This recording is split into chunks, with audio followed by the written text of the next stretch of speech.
Hey everybody, you're watching another edition of MLS Now on MLSsoccer.com with our armchair analyst Matt Doyle.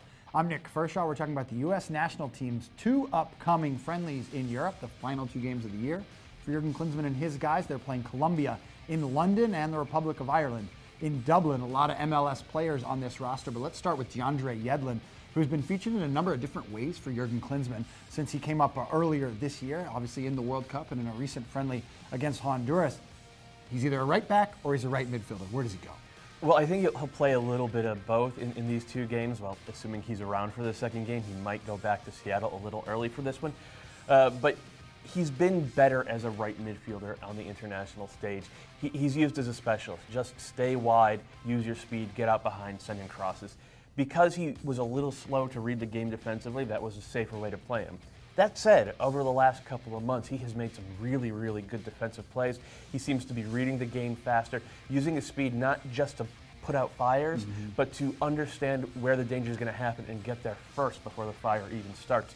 It's been really fun to watch him develop over the last couple of years, and I suspect Tottenham will be in the stands watching him to figure out where they want him to play come January. Yeah, Yedlin was very good in that second leg of the Western Conference semifinals against FC Dallas, able to help the Sounders to a shutout draw in that one that pushed them on to the conference finals. Let's talk about a guy in the conference finals out in the East, and that's Nguyen from the New England Revolution, who really had an MVP caliber year in Major League Soccer. He's back on the U.S. national team radar for the first time in 7 years. That's all well and good, Matt, but that doesn't mean he's a starter on this team yet. Where does he fit?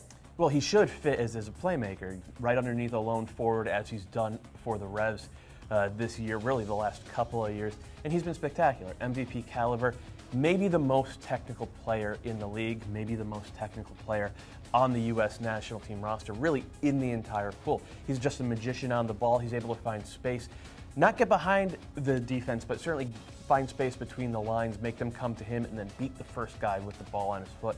It's been a pleasure to watch him play. Now the two questions are, can he translate that to the international game? Everything happens a little bit quicker at this level, especially against a team as good as Colombia.